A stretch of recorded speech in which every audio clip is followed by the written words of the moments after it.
finances est adopté. Nous en venons aux articles de la seconde partie du projet de loi de finances pour 2018. J'appelle maintenant l'article 29 et l'état B annexé avec un certain nombre d'amendements.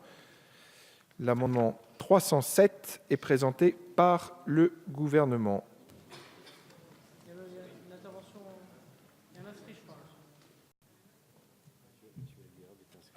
Monsieur Elguerab était inscrit, pardon, je ne l'ai pas dans mon dossier. Monsieur Elguerab, vous avez... Merci beaucoup, Monsieur le Président.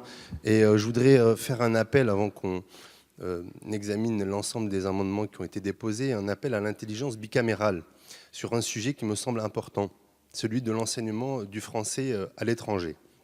Nos collègues sénateurs ont adopté 2 amendements. L'un qui rehausse le montant des bourses scolaires afin de permettre une meilleure répartition selon la situation des familles, et l'autre qui redonne un peu d'oxygène à l'AEFE en augmentant son budget de 30 millions d'euros pour 2018, afin de réduire l'impact de la suppression de 33 millions d'euros de crédits d'exécution décidés cet été un peu brutalement. Et ça fait toujours un delta de 3 millions d'euros qui reste. Je sais que le gouvernement a émis un avis défavorable à ce sujet et qu'il souhaite revenir sur ces dispositions qui ont été adoptées par le Sénat. Pourtant, le Sénat a fait des propositions qui méritent d'être écoutées et même, je dirais, d'être suivies. Alors que le gouvernement a fait de l'éducation nationale une de ses priorités, les Français établis à l'étranger estiment que cette priorité ne vaut que sur le territoire national. Toutes les mesures de coupe budgétaire, telles que par exemple la suppression de la réserve parlementaire, qui va notamment au financement de ce réseau d'écoles françaises, ont été très mal perçues par nos compatriotes à travers le monde. Ils s'en font l'écho lors de chacune des permanences parlementaires que je tiens dans notamment ma circonscription du Maghreb et de l'Afrique de l'Ouest. Nous nous accordons tous sur une chose, Monsieur le Ministre, le formidable outil d'influence qu'est l'AEFE doit être repensé. Soyons effectivement ambitieux, modernisons-le, et comme l'ont souligné notamment mes collègues les sénateurs Cadic et Frassa lors des discussions, développons-le. Créons davantage d'écoles françaises à l'étranger, libérons le système actuel. Mais je propose un changement de méthode, plutôt que de mettre l'AEFE et par conséquent les familles au pied du mur, avec cette coupe budgétaire, réunissant l'ensemble des partenaires autour de la table pour élaborer tous ensemble une réflexion autour de ce que doit être notre réseau d'enseignement du français à l'étranger. Merci. Merci à vous, Monsieur Elguerab. Nous en avons fini avec les inscrits sur l'article 29 et l'état B. Monsieur Éric Woerth, vous avez la parole. Juste un petit mot, puisque nous avons jusqu'à 20 h. Peut-être de procédure. On commence la deuxième partie. Peut-être chacun peut essayer de se discipliner. C'est des articles de crédit. Voilà, ça peut aller très très vite. Chacun a un amendement, il le dépose, il peut le dire à qui il le souhaite. Mais en tout cas, on n'est pas obligé de passer une demi-heure par amendement. Il y a un peu de rythme à retrouver après ces différentes interruptions. Merci, Monsieur le Président, pour cette intervention opportune. Nous passons donc à l'examen des amendements. Le 307 du gouvernement est défendu. Favorable. Avec un avis favorable de la commission. Et je vais donc le mettre aux voix. Qui est pour? Qui est contre? L'amendement 307 est adopté. Le numéro 6, Monsieur Lachaud, vous avez la parole.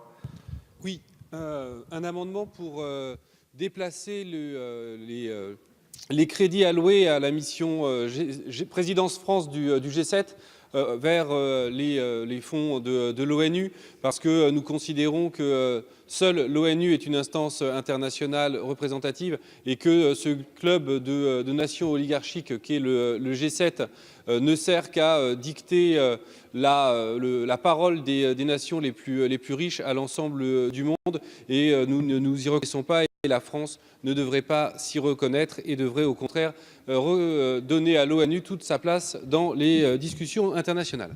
Merci Monsieur Lachaud. Monsieur le rapporteur, quel est l'avis de la commission? Défavorable. Défavorable. Monsieur le ministre? Un avis défavorable. Je mets donc aux voix cet amendement numéro 6. Qui est pour? Qui est contre? Il n'est pas adopté. Le 41, présenté par Monsieur Elguerab, vous avez la parole. Par cet amendement, je veux aborder la question des frais de scolarité pour les Français établis hors de France, qui varient en moyenne entre 5 000 et 10 000 euros par élève et par an. Alors que le nombre de Français installés à l'étranger est en constante augmentation de l'ordre de 3% par an, la dotation destinée aux bourses est restée stable à hauteur de 110 millions d'euros. Les frais de scolarité sont quant à eux en hausse constante. Entre 2008 et 2015, ils ont ainsi augmenté de plus de 60%. Chaque semaine, à l'occasion des permanences que je tiens et que j'organise dans ma circonscription, je reçois des familles françaises qui envisagent de retirer leurs enfants du réseau d'enseignement français parce qu'elles ne peuvent plus s'acquitter de ces frais de scolarité. À titre d'illustration, une scolarité complète dans un établissement français de l'AEFE, de la petite maternelle à la terminale, sans redoublement, coûte pour une famille française installée dans un des pays de ma circonscription, qu'est le Maroc, 39 700 €. La prise en charge des frais de scolarité par les employeurs diminuant de plus en plus, les bourses scolaires sont plus que jamais fondamentales pour les familles les plus précaires. Une évolution du barème serait par ailleurs nécessaire pour permettre à un certain nombre de familles de bénéficier de bourses d'un montant un peu supérieur. Merci. Merci beaucoup, Monsieur Elguerab. Sur cet amendement 41, l'avis de la commission est défavorable. L'avis du gouvernement est défavorable. Je le mets donc aux voix. Qui est pour? Qui est contre? Il n'est pas adopté. Monsieur Elguerab, le 38. Le dernier de mes amendements, je souhaite profiter de cette discussion sur l'article 29 pour une nouvelle fois saluer le travail sérieux et responsable que mes collègues sénateurs ont réalisé en faisant adopter ces deux amendements que j'ai cités auparavant. Ces deux mesures étaient fortement attendues par nos compatriotes établis à l'étranger. En prenant un exemple très concret, une famille française de 3 enfants scolarisés depuis 2015 dans l'établissement Liberté au Mali, qui accueille des classes du CP à la terminale. En 2015, pour scolariser leurs 3 enfants, les parents s'acquittaient de la somme de 9 400 €. En 2016, ils payent la somme de 10 149 € et cette année, les frais de scolarité s'élèvent à 11 324 €. Cela représente une augmentation des frais de scolarité en 3 ans de 19%. La baisse drastique de 33 millions d'euros décidée cet été apparaît comme un obstacle insurmontable pour les familles dont le pouvoir d'achat est déjà mis à mal. Pour les enfants des Français du monde, le service public de l'éducation a un coût qui devient de plus en plus difficile à honorer. Nos compatriotes développent un sentiment de défiance à l'encontre du gouvernement parce qu'ils estiment que l'éducation de leurs enfants n'est pas cette priorité nationale. Je propose donc une méthode différente, Monsieur le Ministre. Rétablissons les crédits pour permettre à l'agence de fonctionner. En même temps, il faut réformer l'enseignement du français à l'étranger, dont l'agence est l'un des acteurs principaux. Nous ne pouvons plus avancer de coupe en coupe et de baisse en baisse. Mettons donc l'ensemble des partenaires autour de la table pour tracer les grandes lignes d'une réforme qui permette de libérer les potentialités et de redéfinir les missions de l'école française. Il y a une envie de France à travers le monde. Soyons en mesure d'y répondre le plus largement possible et le plus efficacement possible en préservant ce qui fait l'excellence de notre système éducatif, une communauté éducative qualifiée et la qualité de ses enseignements. Merci. Merci, Monsieur Elguerab. Monsieur le rapporteur, quel est l'avis de la commission? Défavorable. Monsieur le ministre, vous avez un avis défavorable. Je mets donc aux voix cet amendement 38. Qui est pour? Qui est contre? Il n'est pas adopté. Le 167, Madame Cazebonne, vous avez la parole. Oui, merci Monsieur le Président. Donc si on peut se féliciter de la sanctuarisation du budget de l'AEFE pour 2018 et noter même une hausse de 2 millions d'euros, il est important de tenir compte du contexte qui fait suite à la réduction des crédits. En effet, certains établissements scolaires à l'étranger seront amenés à recruter dans les prochains mois des personnels en contrat local en plus grand nombre. Cet amendement est là pour permettre à l'AEFE de mieux accompagner ses enseignants et garantir une formation adaptée aux enjeux. On ne peut pas prendre le risque de ne plus garantir la qualité pédagogique aux familles. C'est la raison pour laquelle je vous demande de bien vouloir adopter cet amendement. Et Monsieur le Ministre, cet amendement est, lui, contrairement à l'amendement chimérique des sénateurs, gagé. Voilà. Et je terminerai, s'il vous plaît, juste pour répondre à Monsieur Elguerab que oui, effectivement, s'il y a bien un point d'accord que j'ai avec lui ce soir, c'est le fait que nous devons nous mettre autour de la table et mettre en place la réforme de l'AEFE. Merci beaucoup, Madame Cazebonne. Monsieur le rapporteur, quel est l'avis de la commission? Défavorable. Défavorable, Monsieur le ministre. Bien.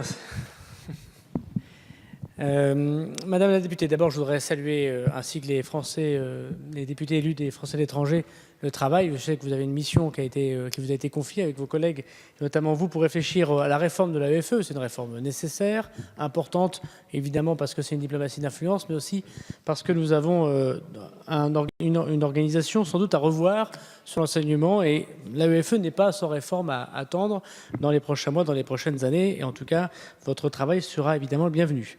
J'entends que la défense de l'amendement sénatorial, le seul problème, c'est qu'il est effectivement tout à fait chimérique, comme vous l'avez vous-même dit, et qu'il ne propose pas sur la vérité, non seulement des gages, mais des chiffres. Alors, La question des 2 millions, je ne sais pas si cela permettra à l'Agence de l'enseignement français de répondre à tous les enjeux qu'il a désormais aujourd'hui. Tout n'est pas budgétaire. Je voudrais simplement souligner devant vous que le gage qui est celui de votre amendement porte, au moins il a le mérite d'être à peu près opérant dans l'action concernée. Simplement, elle est sur la diplomatie culturelle et d'influence par rapport à la présidence française du G7, et que ce sont des dépenses obligatoires, ce qui veut dire, et il faut être extrêmement clair vis-à-vis de chacun et chacune ici, c'est que si vous adoptez cet amendement, nous aurons à mettre en PLFR l'année prochaine 2 millions de plus de dépenses. Donc il faut qu'on en soit conscient. Donc c'est un gage qui n'est pas tout à fait gagé, si j'ose dire. Alors moi, ce que je propose, puisque le rapporteur général a donné un avis défavorable, mais j'entends votre interrogation, c'est que je donne un avis de sagesse du gouvernement, mais que s'il était adopté, s'il n'était pas adopté,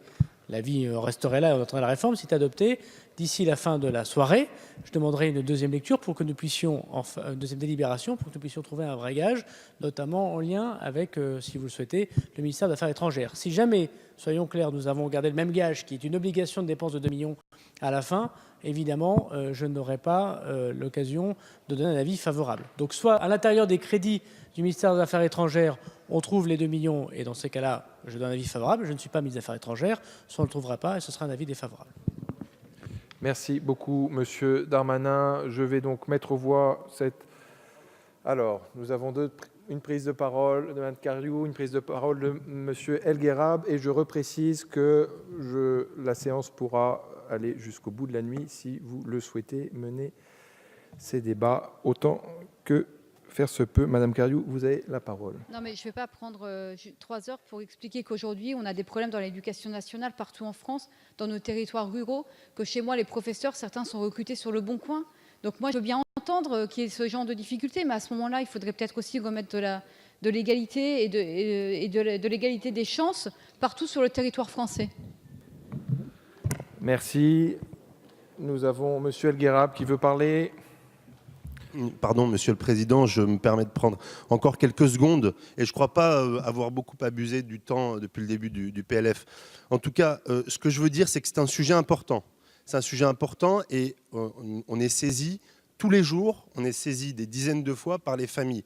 Et les Français de l'étranger ont le sentiment d'être considérés comme des Français à part et pas des Français à part entière. Et ça, c'est dommage parce qu'aujourd'hui, les Français de l'étranger ont donné un large vote à la majorité présidentielle, et aujourd'hui que la majorité ne l'entende pas, je trouve que c'est vraiment dommage, et je crois, je ne sais pas si c'est chimérique ou pas, mais je crois que 30 millions d'euros dans le budget, je pense que si le gouvernement faisait un effort, je pense qu'il pourrait les trouver. Je me permets d'insister, et ce sera ma dernière intervention, mais vraiment, croyez bien que c'est très important. Merci. Merci beaucoup, Monsieur Lescure, vous avez la parole. Très rapidement, l'objectif, il n'est pas d'augmenter le budget de l'éducation des Français à l'étranger, il est juste de le réduire un peu moins pour adoucir un petit peu la douleur, qui d'une certaine manière est nécessaire, parce que le ministre l'a dit, on a besoin de réformer cette institution. Je pense que les ministres du Quai d'Orsay sont prêts à le faire, que nous attendons en tout cas un projet de réforme avec impatience, on souhaite même pouvoir y travailler, et ma collègue Samantha, qui vient d'être missionnée, va le faire, mais que pour accompagner une année 2018 qui va être très difficile, on demande 2 millions, je pense, de budget supplémentaire pour aider à la formation des professeurs. Effectivement, il faut que ces 2 millions soient bien gagés, et j'entends ce que nous propose le ministre. Et donc moi, ce que je suggère, c'est qu'on vote pour, et surtout qu'on travaille pour s'assurer que ce gage soit réel. Mais l'objectif, il n'est surtout pas d'enrichir l'enseignement des Français à l'étranger, il est juste de faire passer un peu la pilule, dont il faut reconnaître qu'elle a été difficile à avaler. Merci beaucoup, Monsieur Lescure. Je vais donc mettre aux voix cet amendement 167 qui a reçu un avis défavorable de la Commission et sur lequel le gouvernement fait appel à la sagesse de l'Assemblée. Qui est pour? Qui est contre? Il est adopté.